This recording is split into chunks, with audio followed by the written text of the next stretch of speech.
Good morning +2 class. हम chemistry का आज चैप्टर 8 स्टार्ट करने जा रहे हैं, जो कि है D and F block elements. सबसे पहले classification of D block elements. A transition element. D block elements are also known as transition elements. A transition element is defined as a one which has incompletely filled d orbital. Or simply you can say that D block elements are the elements which have incompletely filled d orbitals in its ground state or in any one of its oxidation state.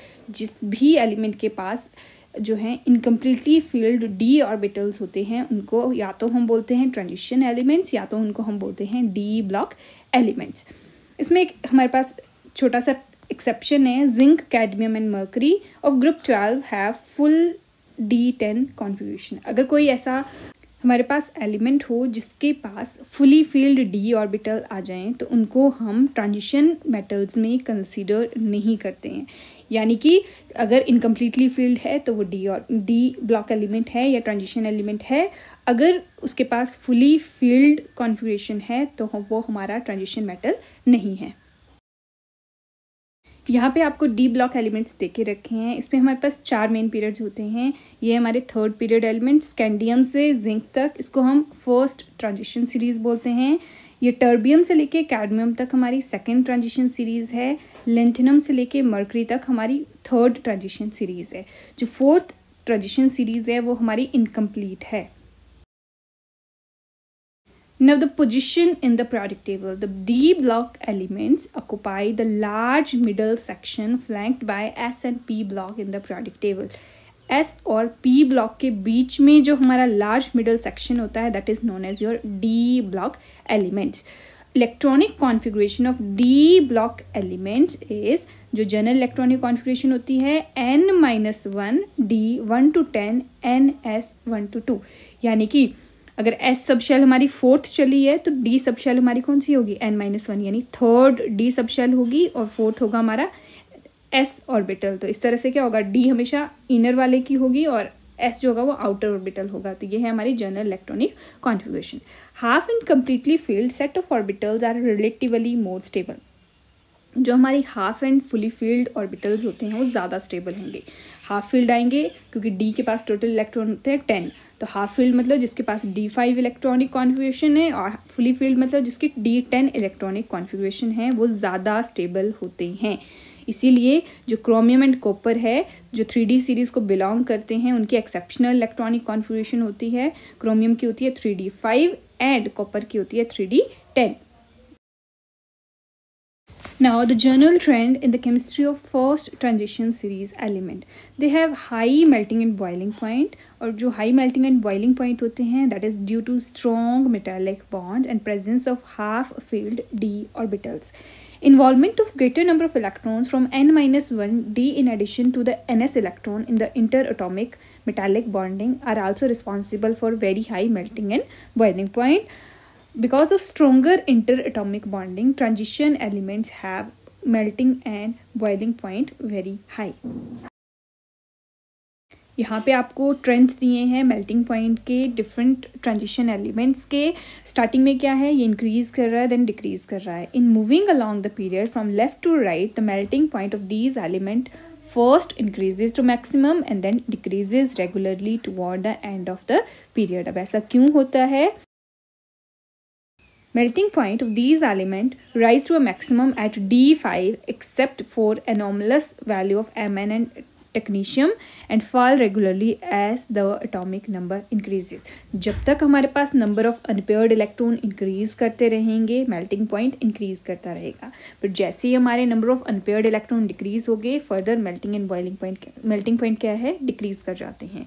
Trends of melting point of 3D, 4D and 5D transition metal, the strength of atomic bonds in transition element is roughly related to number of half filled d orbital. अब मैंने बोला starting में क्या है, d orbital पहले D1 है, then D2, D3, D4, D5। Starting में क्या है, number of unpaired electron increase कर रहे हैं।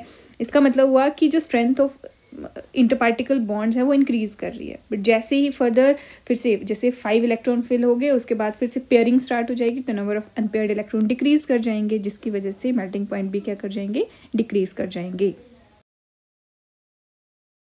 Next is trends in enthalpies of atomization of transition element. Greater the number of valence electrons, stronger is interatomic attraction. जितने ज़्यादा number of valence electron उतनी ज़्यादा जो है stronger interatomic attractions होगी और उतनी ही stronger जो होगी bonding होगी, जिसकी वजह से higher enthalpies of atomization होगी. Metals of second and third series have greater enthalpies of atomization than corresponding element of first series. जो सेकेंड एंड थर्ड सीरीज के एलिमेंट हैं उनकी ज़्यादा वैल्यूज़ होती हैं एंथैल्पीज ऑफ एटमाइजेशन की, और जो फर्स्ट सीरीज़ है उसकी जो होती है कम होती है. जैसे यहाँ पे तीनों सीरीज़ के आपको एंथैल्पीज ऑफ एटमाइजेशन दे के रखी है, तो सीरीज़ 1 की सबसे कम, देन सीरीज़ 2, देन सीरीज़ जो थर्ड है उसकी सबसे हाई एंथैल्पी ऑफ एटमाइजेशन होती है. Now the atomic and ionic radii. The atomic ionic radii first decreases till the middle, become almost constant and then increases toward the end of period. Starting में decrease करते हैं, middle तक वो decrease करते रहते हैं, फिर ऑलमोस्ट कांस्टेंट हो जाते हैं और लास्ट तक वो फिर से क्या करते हैं, इंक्रीज करते हैं. New electron enter a D orbital each time the nuclear charge increases by unity. हमें पता है जैसे जैसे एटॉमिक नंबर इंक्रीज कर रहा है वैसे वैसे न्यूक्लियर चार्ज क्या कर रहा है, इंक्रीज कर रहा है. But shielding effect of D electron is not that effective. अब न्यूक्लियर चार्ज तो इंक्रीज कर रहा है, बट जो डी ऑर्बिटल है उसका शील्डिंग इफेक्ट जो होता है वो इतना इफेक्टिव नहीं होगा. शील्डिंग इफेक्ट मतलब जो न्यूक्लियस से आउटर इलेक्ट्रॉन को जो अट्रैक्ट कर रहा है, शील्ड कर रहा है, वो न्यूक्लियस से इलेक्ट्रॉन को अट्रैक्ट नहीं होने दे रहा है. Hence the net electrostatic attraction between the nuclear charge and the outermost electron increases and the ionic radius decreases. क्योंकि शील्डिंग इफेक्ट अच्छे से नहीं हो रहा है तो इसका मतलब है कि जो इलेक्ट्रॉन है, जो अट्रैक्शन है between nuclear charge and outermost electron वो इंक्रीज कर रही है, जिसकी वजह से आयनिक रेडियस जो है वो डिक्रीज कर रहा है.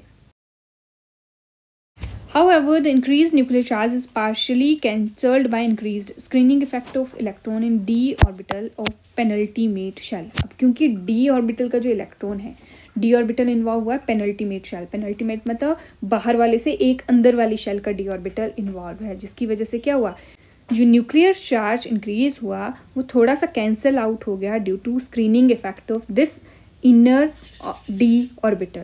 When the increased nuclear charge and increased screening effect balance each other, the atomic radii become almost constant. जब दोनों इक्वल हो जाएंगे, जितना न्यूक्लियर चार्ज उतना ही स्क्रीनिंग इफेक्ट, तो क्या हो गया, एटॉमिक रेडियस मिडल में जाके कांस्टेंट हो गई. Increase in atomic radii toward the end may be attributed due to electron repulsion. अब लास्ट में क्या हो गया, जैसे जैसे वो लास्ट की तरफ मूव कर रहे हैं वहाँ पे इलेक्ट्रॉन रिपल्शंस हो जाती हैं, जिसकी वजह से क्या हुआ, in fact the pairing of electron in D orbital occur after d5, या फिर बोलो कि d5 के बाद क्या हुआ, पेयरिंग ऑफ इलेक्ट्रॉन होगी, जिसकी वजह से क्या हुआ, रिपल्शंस होगी. अब रिपल्शन हुई इलेक्ट्रॉन के बीच में तो एटॉमिक रेडियाई क्या कर जाता है, इंक्रीज कर जाता है toward the end. This is a trend in atomic radii of transition element. Starting में ये डिक्रीज कर रहा है, देन ऑलमोस्ट कांस्टेंट हो जाता है और लास्ट में जाके क्या कर जाता है, इंक्रीज कर जाता है. तीनों सीरीज ये हमारी फर्स्ट सीरीज के सबसे कम होंगे, सेकंड सीरीज के उससे थोड़े ज़्यादा होते हैं और थर्ड सीरीज के एटॉमिक रेडियाई क्या होते हैं, सबसे ज़्यादा होते हैं. There is increase from the first to the second series of element. और जो एटॉमिक रेडियाई है वो मैंने क्या बोला, फर्स्ट सीरीज का कम होगा, सेकेंड सीरीज का क्या होता है, ज़्यादा होता है. और जो थर्ड सीरीज है उसका ऑलमोस्ट सेम होता है compared to second series. This is due to intervention of 4f orbital which must be filled before 5d series of elements begin. जो 5d सीरीज है जस्ट बिकॉज उसमें पहले 4f ऑर्बिटल फिल होता है, जिसकी वजह से क्या हुआ, जो न्यूक्लियर चार्ज है वो इंक्रीज कर रहा है, तो साइज क्या हो रहा है, इंक्रीज तो कर रहा है बट कंपैरेटिवली लेस इंक्रीज कर रहा है. जितना 3D और 4D के बीच में डिफरेंस था उतना डिफरेंस तो 4D और 5D के साइज के बीच में नहीं है. There is a steady decrease in atomic radii from lanthanum due to the poor shielding of inner core 4f electron known as lanthanoid contraction. और उसके अलावा जो एटॉमिक रेडियाई हैं वो लेंथेनाइड से जो हैं वो डिक्रीज कर रहे हैं. क्यों, क्योंकि इसमें लेंथेनाइड कॉन्ट्रैक्शन इन्वॉल्व होती है, जिसको कि हम एफ ब्लॉक एलिमेंट में आगे स्टडी करेंगे. That's all for today. बाकी नेक्स्ट टॉपिक को हम नेक्स्ट क्लास में डिस्कस करेंगे.